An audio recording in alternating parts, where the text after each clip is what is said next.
ustedes. ¿Hoy? No. Ah, Estoy diciendo que en la próxima vemos lo demás. ok.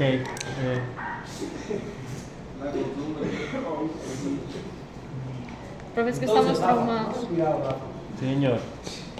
Esas son las fases en que el tejido Luis, sanguíneo Luis. cumple su función.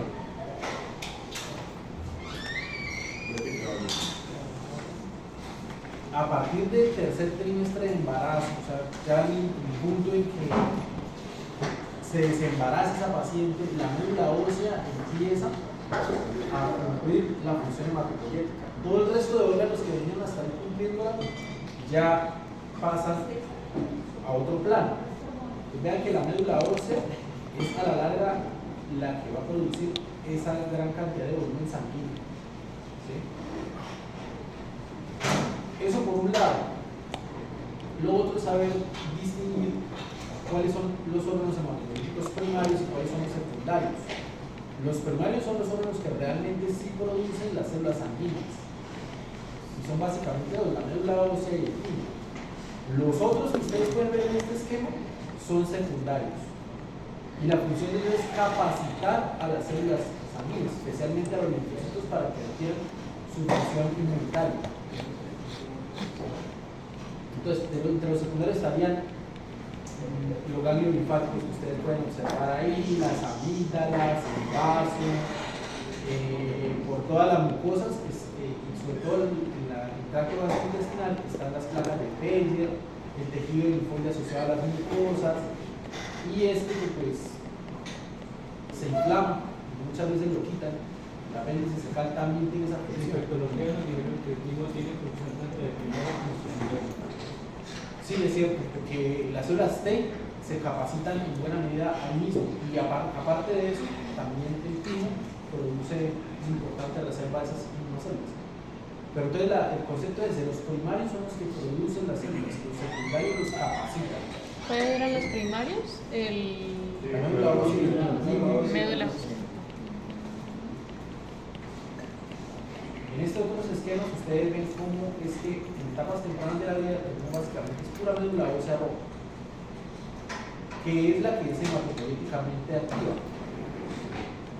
Con el paso de los años, mucho de eso se transforma en médula ósea amarilla, que es básicamente tejido adiposo. Esta es la forma de hacer una biopsia de médula ósea. El sitio anatómico más empleado para obtener esta muestra es la cresta ilíaca postero superior. Se puede palpar, se pone el paciente en esta posición fetal y con una aguja gruesa se hace la punción. Es una punción con aguja gruesa. ¿Postero superior? Duele mucho, sí duele mucho. Duele bastante. No es la biopsia más dolorosa que hay. No se duerme. No sé. No, es anestesia local, porque el hueso no tiene como. Eso va a doler. Anestesia. Duro, duro. Sí, duele mucho, duele mucho. Hace frío. Entonces, con esto se obtiene la biopsia y se obtiene el extendido citológico, que es el que se va a denominar mielograma. Entonces, esta es la maduración normal. Esto es como para recordar un poco de la fisiología, de la histología. Todo empieza con una célula primitiva multipotencial que es el hemocitoblasto. Ese hemocitoblasto tiene la capacidad de dividirse en lo que va a ser el precursor mieloide y el precursor linfoide. El precursor mieloide es el mieloblasto, multipotencial también, y el hemocitoblasto se divide a su vez en la hematogonia, que es el precursor linfoide. ¿Sí? Hematogonia es el precursor linfoide. O sea, el que va a dar origen a los linfoblastos. Entonces, hay linfoblastos B, linfoblastos T, etc. Y como ustedes pueden ver, este mieloblasto multipotencial va a dar origen a las series centroide, mieloide, o sea, todo lo que tiene que ver con la parte granulocítica. La línea megacariocítica también va a incluir acá, o sea, lo que va a ser a la larga las plaquetas. Y esta es absolutamente informativa, o sea, es para que vean que a medida que va transcurriendo esa evolución de las células hasta llegar a sus etapas maduras, ellas en la superficie celular van expresando diferentes receptores.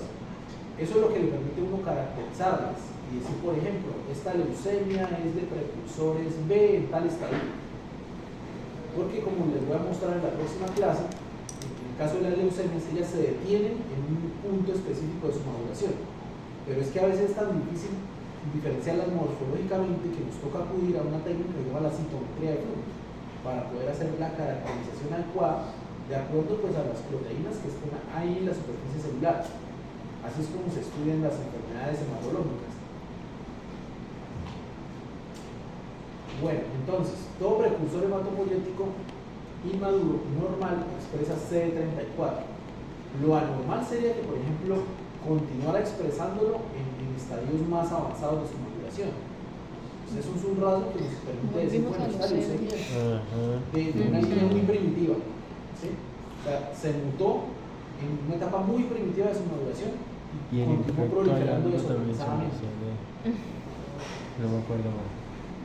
Entonces, pero cuando revisamos ese CD34 en una biopsia, por ejemplo, nos damos cuenta que apenas el 1% de toda la población de la médula ósea corresponde a células inmaduras. Entonces, ellas maduran muy rápido dentro de ese tejido.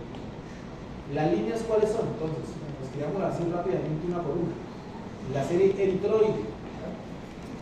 Ustedes ven que las células de la línea eritroide, a medida que van madurando, se van volviendo más pequeñas. El núcleo también es más pequeño, el citoplasma es amplio y la finalidad es llegar aquí a producir los glóbulos rojos, que son la célula capaz de transportar gases en el organismo. El estadio previo del glóbulo rojo se llama el reticulocito. ¿Por qué se lo menciono y por qué es importante que lo sepan? Porque las anemias, el estudio de las anemias implica también el conteo de reticulocitos. Ahora lo vamos a ver cómo es que se hace eso. En la circulación periférica apenas tenemos como 1.5% de reticulocitos circulantes de todas las células sanguíneas, ¿sí? O sea, la mayoría se van a quedar ahí como en el sinusoide, en la puerta del torrente circulatorio, a puertas de salida de la médula ósea. Porque recuerden que la célula que debe salir a la médula ósea de esta serie no tiene que tener núcleo, sino que su citoplasma tiene que estar lleno de hemoglobina para poder hacer el transporte de gases. Entonces, estas células son los proeritroblastos y los eritroblastos en sus diferentes fases. Ustedes lo pueden ver ahí. Y esas son algunas características que le permiten a uno identificarlos morfológicamente. Esta es la maduración. Entonces, para que ustedes vean, va de células grandes a células más pequeñas, ¿sí?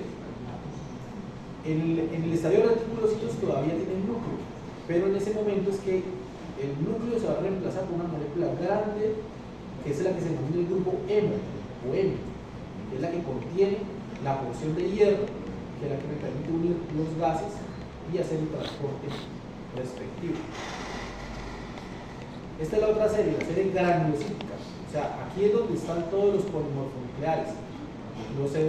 A esta serie pertenecen los eosinófilos, los basófilos, los neutrófilos, etc.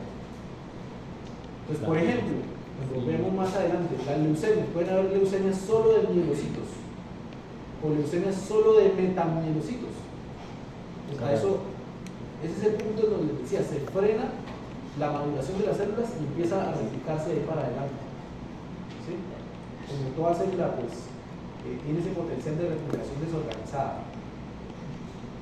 Estas células, recuerden que tienen unos gránulos en el citoplasma que son las enzimas con las que va a cumplir su función, ¿sí? Por ejemplo, para el caso de el eosinófilo, para defendernos de los parásitos, entonces él emplea la proteína básica mayor, ¿sí?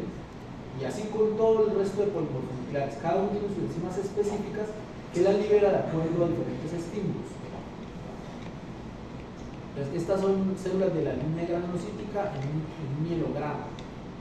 ¿Cómo las distingue uno? Porque todas, a excepción de la más primitiva, que es el mieloblasto, tienen sus gránulos. ¿Sí? O sea, en ese estadio todavía no ha desarrollado los gránulos, pero ahí para adelante sí los va a tener.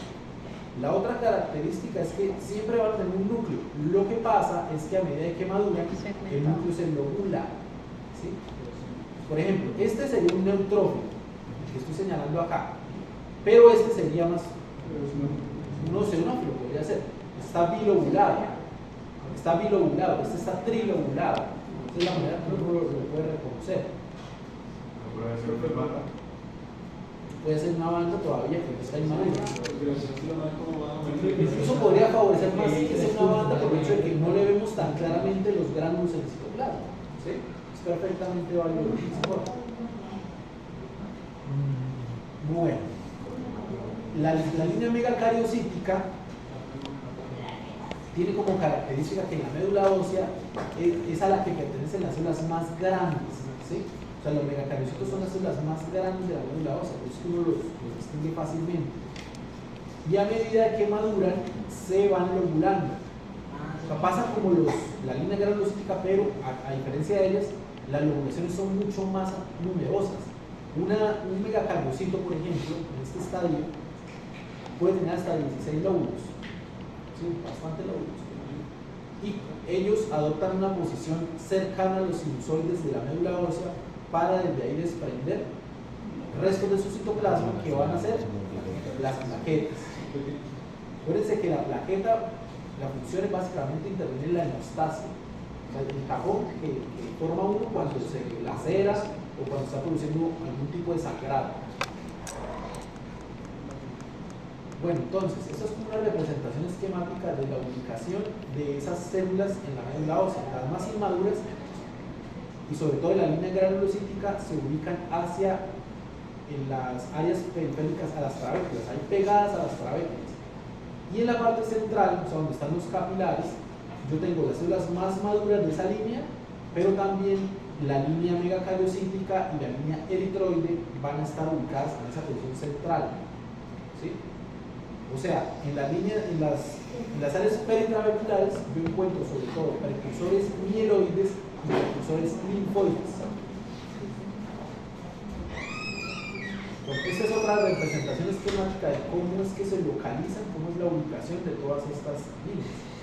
Aquí, para resaltarles sobre todo lo que pasa con la línea megacariocítica, aquí con la M representada, y con esta que es la serie eritroide. La serie eritroide, por ejemplo, ella se organiza en unas estructuras que llaman las islas hematopoyéticas, eritroides, que en el centro tienen un macrófago. El macrófago lo utilizan para seleccionar las células que todavía no están capacitadas y no están adecuadamente conformadas para cumplir la función que va a ser el transporte de gases, ¿sí? Y por su parte, los megacariocitos están también en esta ubicación, por lo que les decía, ellos tienen que liberar las plaquetas al torrente sanguíneo. Uno no encuentra megacariocitos en la circulación periférica, así como tampoco encuentra células nucleadas de la línea eritroide en la circulación periférica. Eso no es normal, ¿sí? La única manera de que pudiéramos encontrarlo ya es en cuestiones patológicas. Por ejemplo, un paciente con sepsis podría tener células nucleadas de la línea roja circulando, de resto no. Soy un índice de monocitos, selección una prueba de ese tipo de pruebas. Y también de línea blanca. Inmaduras, sí, inmaduras. Eso es lo que se llama una reacción leucemoide, por ejemplo, en el caso de la línea blanca, ¿sí? Que a veces se confunde con leucemias, pero no es una leucemia. Puede que el paciente tenga más bien una infección muy severa y esté liberando más células de línea blanca. Eso lo volvemos a mencionar en la próxima clase. Este es un corte histológico de cómo se ve la médula ósea, para mostrarles esa misma distribución. Entonces, si yo me paro acá, ¿qué células espero ver? De la línea mieloide y de la línea linfoide, acá, en esta ubicación. Pero acá ya son células maduras de esas líneas, y a eso se juntan los megacariocitos y las células de la línea eritroide, formando las células eritroblásticas y alrededor de los sinusoides, de los vasos capilares. Pues uno tiene en cuenta en el estudio de médula ósea esa celularidad. Entre más abundantes sean las células en ese estroma, más joven es el paciente, por ejemplo. ¿La liberación ahí sea por las nutricias o por Por vasos, sí, porque todo confluye a los vasos nutricios después. O sea, todos los capilares, los sinusoides tienen que ir a los vasos nutricios. y ahí sacar al torrente sanguíneo todas estas células maduras ya. Entonces, les decía, la celularidad es un parámetro importante porque me dice más o menos qué edad tiene ese paciente y le da uno un parámetro de normalidad. Entonces, un recién nacido tendría una celularidad cercana al 100%, mientras que una persona ya de 80 años, la celularidad es tan baja como el 30%. ¿Sí? Entonces, estos son como esos parámetros normales. Hay una fórmula, hágala cada uno, a 90 el resto de la edad, eso le da la celularidad que cada uno tiene en su médula ósea. Al 90 respira La edad. la edad. Entonces, Luis, ¿cuándo es su celularidad en la médula ósea? Serían 70. 70%. La mía sería el 60%, más o menos. Entonces uno puede adivinar la edad con eso. Claro. Bueno, ¿qué otra cosa es importante acá? Fíjense lo que les decía, un recién nacido la celularidad es casi del 100%, aquí uno rango, pero en una persona ya longeva, tan mínima como el 30%, ya debajo de esto ya es patológico. ¿Sí? O sea, por más 100 años que tengamos no vamos a tener nunca cero, eso es lo que me refiero. Siempre tiene que haber algo de producción. O sea, después de 30 esto no nos baja lleva a más. concluir que, por ejemplo, una persona de 90 años puede tener una anemia, pero es fisiológica. Es por el reemplazo que hay de la serie roja por tejido adiposo. Después de 30 no baja más. No baja más. No baja más. Otro corte histológico, por ejemplo, esto es de una biopsia. ¿Cuánto es la celularidad acá? Fíjense que solamente contamos la serie las líneas hematopoyéticas. No contamos el tejido adiposo. Pero todo el campo es 100%. No, pero no, o sea, ¿cuánto porcentaje, teniendo en cuenta que todo el campo es 100%? No, por ahí Ya 90 porque quedó como pero linfoide. Todas las células de la sangre que usted ve en el campo La en celularidad relación total. al tejido adiposo. ¿Sí?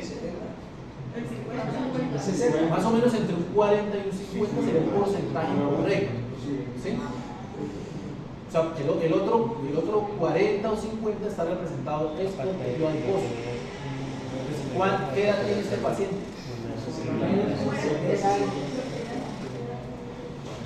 40 años, 40, 50 años, 90 años de edad. Despejan la ley. Bueno, ya, en este caso ya, 90 Despejame la celda. En este caso, donde uno es el 90, pero el porcentaje. Gracias. 90 más el porcentaje de libros que 50. Bueno, ahora, si yo me paro acá donde esta flecha, ¿qué células espero encontrar ahí? Maduras. Y aquí alrededor de la clavícula, pues las inmaduras. Mieloides y linfoides. Bueno, ¿cuántos megacariocytos alcanzan a ver? Hace rato estoy viendo las fotos por la materna, pero es que no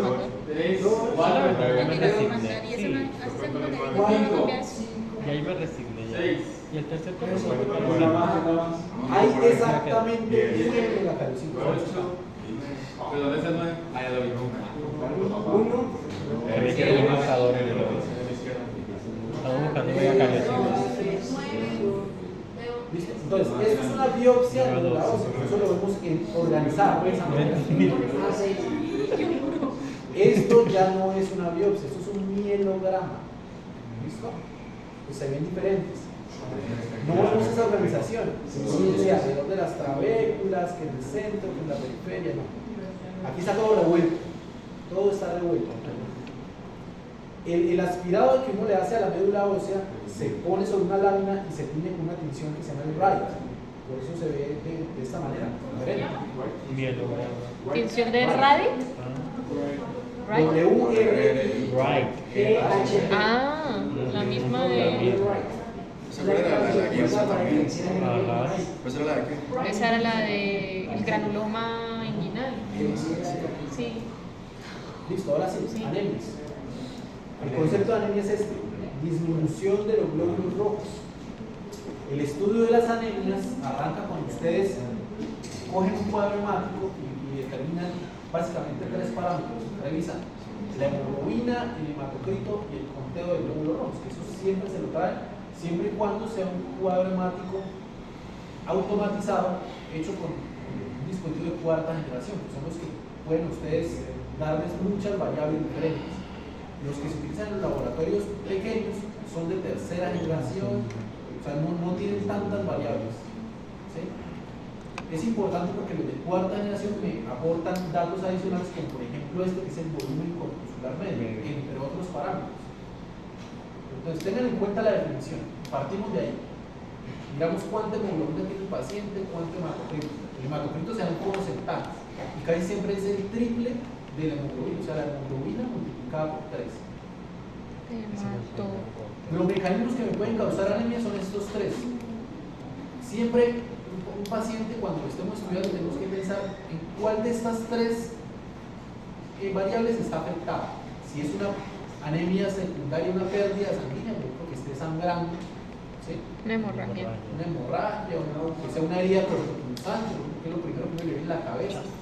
Pero también puede ser un sangrado oculto, por ejemplo, una neoplasia que esté sangrando, por ejemplo, la del colon, o en la vía respiratoria, etc. El otro mecanismo es la disminución en la producción de los glóbulos rojos. O sea, que la línea eritroide allá en la médula ósea se esté estancando, el macrófago esté comiendo todas esas células que no alcanzan a salir hacia el torrente sanguíneo. ¿Sí? A eso hace referencia la disminución de la producción. Y el incremento en la destrucción puede darse también en la médula ósea o en el vaso. Entonces hay que pensar de esa manera. ¿Dónde está el problema? Puede ser, es una posibilidad. Listo. Ahora, sabiéndose ya los mecanismos, entramos a la clasificación. Una forma de clasificar es de acuerdo a eso, y la otra es teniendo en cuenta un parámetro que le da en un cuadro hemático, que es el volumen corpuscular medio. El volumen corpuscular medio es una medida de volumen, como su nombre lo indica. Entonces, ¿cuánto volumen ocupa ese eritrocito? Que cuando lo pasan por la máquina, el rayo que está haciendo la refracción capta y eso lo vuelve en una medida que es el femtolitro. El volumen corpuscular medio se expresa en femtolitros. Entonces el volumen normal, el volumen corpuscular medio normal es entre 80 y 100 femtolitros. Todo lo que esté de ahí para atrás sería o lo clasificaremos como una anemia microcítica, y todo lo que esté de 100 para arriba sería macrocítica, y lo que está entre 80 y 100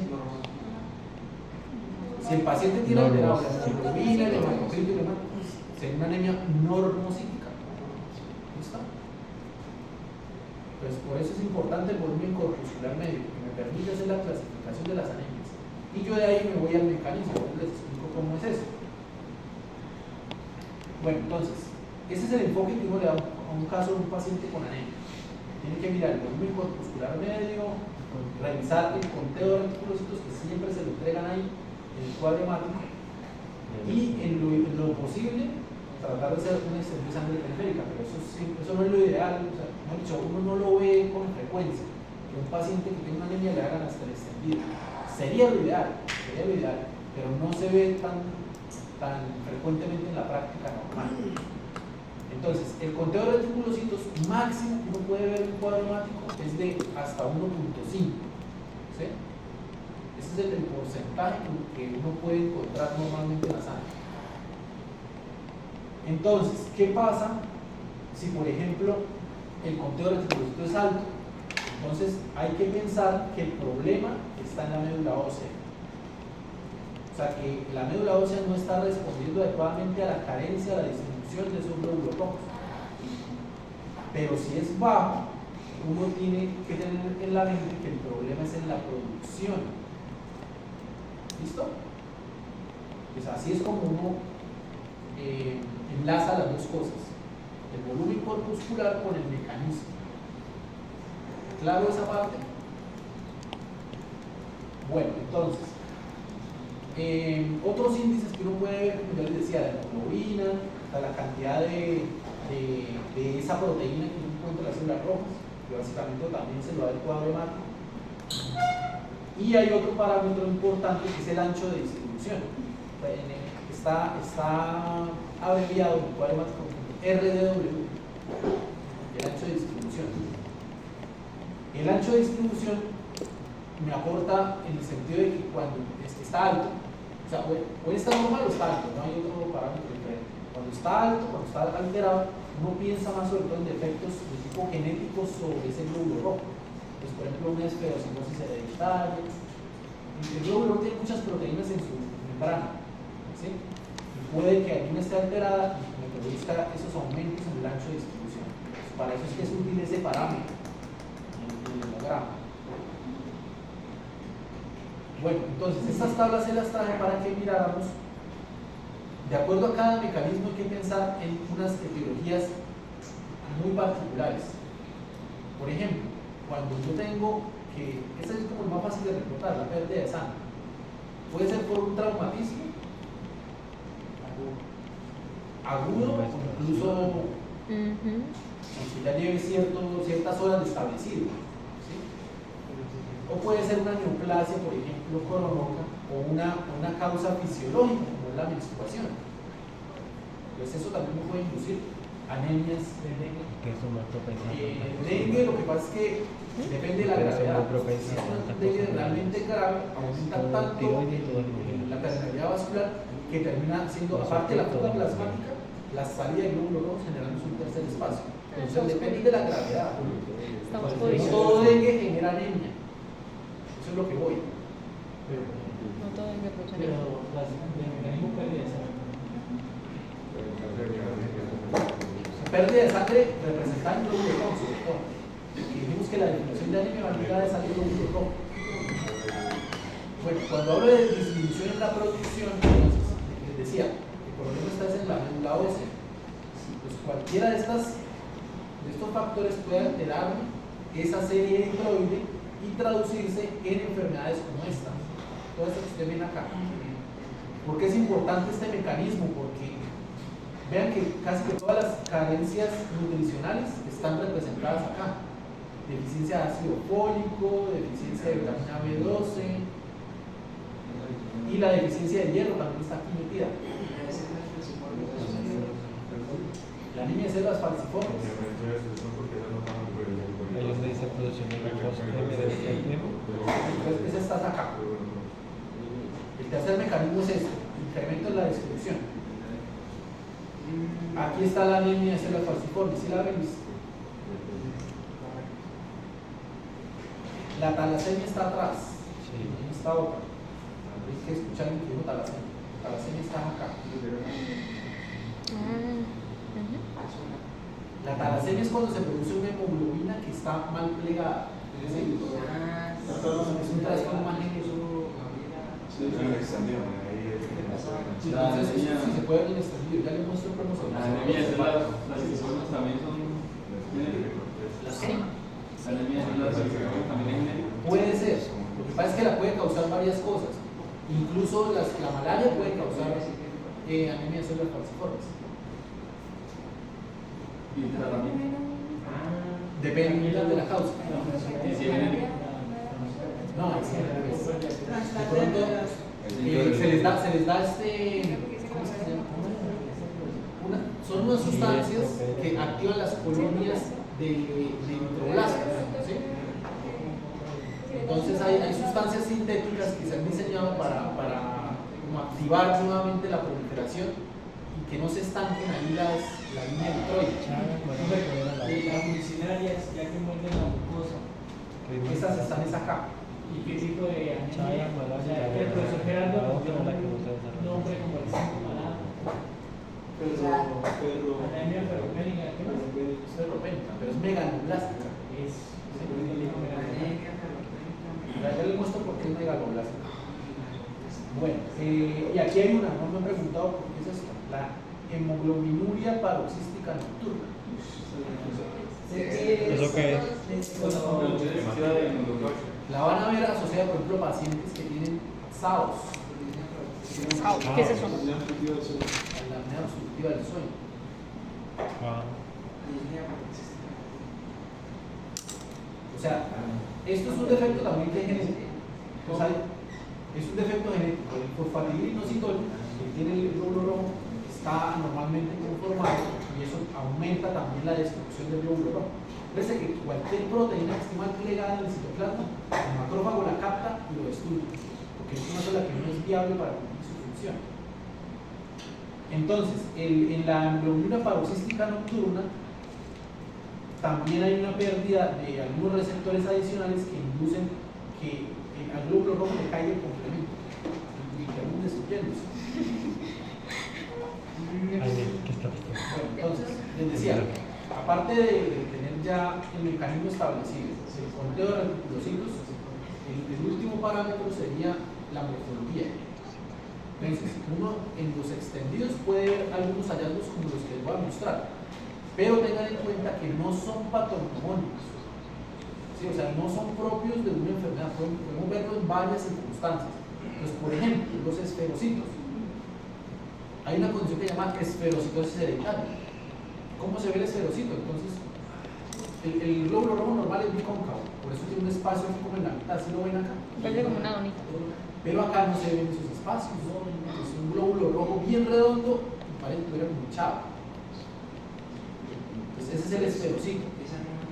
Eso puede ser en la esferocitosis hereditaria o también en algunas condiciones como la hemólisis autoinmune.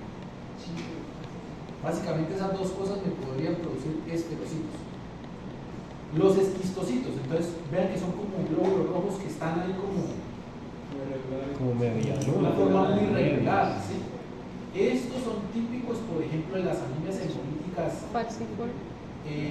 No, en la célula falciforme se ven diferentes, ahora les muestro cómo se ven. Los cuadros de anemia hemolítica causados, por ejemplo, por síndromes urémicos o por púrpuras trombocitopénicas. ¿Sí? Entonces, esas dos cosas son las que más hay que pensar ahí. Las células diana o también los llamados codocitos. Ahí los ven ustedes señalados con las puntas de flecha. Aquí hay que pensar en dos cosas también. O que sea una enfermedad obstructiva del hígado, la que está produciendo eso, o una hemoglobinopatía. ¿Sí? Hemoglobinopatías, por ejemplo, que se produzca una hemoglobina normal que llama la hemoglobina C, y eso es causa o genera la aparición de estos codocitos. Las células en lágrima es cuando ese glóbulo rojo de la médula ósea salió como todo despichado, ¿sí? En condiciones como la mielofibrosis. O sea, hay condiciones también que hacen que el paciente se le fibrose esa médula ósea incluso en etapas tempranas de la vida. Profe, digamos, un paciente tiene alteración en electrolitos que genera un médico crónico, ¿eso va a afectar directamente a la que produzca una anemia? Se vaya el trastorno hidroelectrolítico.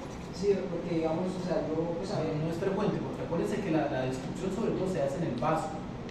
Sí, pero es que los trastornos hidroelectrolíticos casi no tienden a afectar el vaso. Es que yo había leído hace ya tiempo que, digamos, los trastornos electrolíticos pueden generar hipotoxicidad, digamos, que va a reventar directamente una anemia.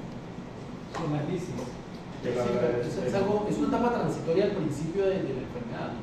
Después, conforme todo el pH y toda la concentración de electrolitos se regula en la sangre, se adquiere como una nueva normalidad. Entonces no se prolonga en el tiempo. Pero no lo puede encontrar, digamos, de manera transitoria en un paciente. Transitoria, más transitoria.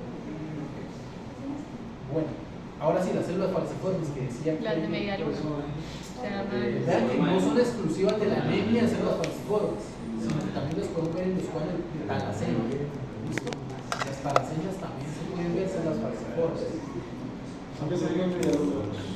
Esta sí. Falciforme quiere decir como en forma de hoz. O sea, ¿se ha visto cuando se cortan el césped? espermática. El maíz. No se usan tanto. O la hoz esa que utilizan para representar a la muerte. Se ve como eso, como la fruta de la hoz. ¿Para qué otra enfermedad era? Las talacenas. El fenómeno de Rolox es la pila de monedas. Son glóbulos rojos que están muy adhesivos y eso sobre todo es en condiciones en donde uno ve aumento de las globinas en la circulación también. O sea, pacientes que por ejemplo presentan mieloma múltiple, es donde más se puede ver el fenómeno de Rolox. Mieloma múltiple. Mieloma múltiple, sí, es una neoplasia de las células plasmáticas, que vamos a revisar la próxima clase. Bueno, entonces, típico de la clínica de estos pacientes, la palidez mugocutánea, la fatigabilidad fácil, porque no están transportando adecuadamente el oxígeno en la sangre, la disnea con el ejercicio por lo mismo. Y estos otros síntomas, el dolor torácico, el síncope y el mareo, hacen referencia a esa oxigenación inadecuada que ya es tan severa que daña órganos como el corazón y el cerebro. Esta fórmula es muy útil porque es la que les decía, me enfoca sobre todo al mecanismo que está propiciando la anemia. Pues para esta fórmula se tiene en cuenta el conteo que se le reporta al paciente de reticulocitos.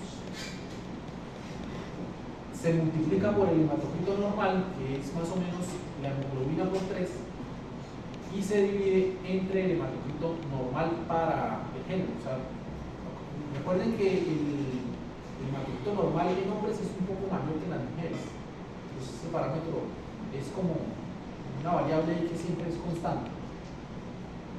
¿Qué pasa si el conteo es bajo? Entonces, pensar sobre todo en trastornos que tienen que ver con la médula ósea. Son primarios de la médula ósea.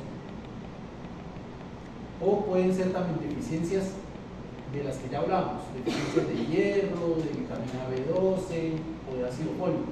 Son las vitaminas importantes para que maduren esos glóbulos rojos. Si este conteo sale alto, entonces piensen sobre todo en trastornos hemolíticos, ¿sí? O sea, en aumento en la destrucción y en pérdidas sanguíneas. Vean que ahí ya englobo todos los mecanismos. ¿Sí? O sea, si el conteo es alto, pienso en aumento en la destrucción o en pérdidas. Si el conteo es bajo, pienso es en una disminución en la producción. Ahí están las tres. Entonces, importante esa fórmula. Y para terminar y revisar ahí rápidamente las muestras quirúrgicas, esta tabla es como el resumen de todo lo que uno puede hacer con el estudio ferrocinético de un paciente. El estudio ferrocinético abarca medir el hierro en la sangre, la cantidad de ferritina, la saturación de transferrina, y con esos parámetros uno más o menos se aproxima a lo que podría ser la causa de la anemia de ese paciente. En el caso, por ejemplo, aquí de las microcíticas, que son las que vamos a empezar revisando en la próxima sesión. Bueno, miremos las piezas. Nos quedan 20 minutos y terminamos la clase. Primero, ¿verdad?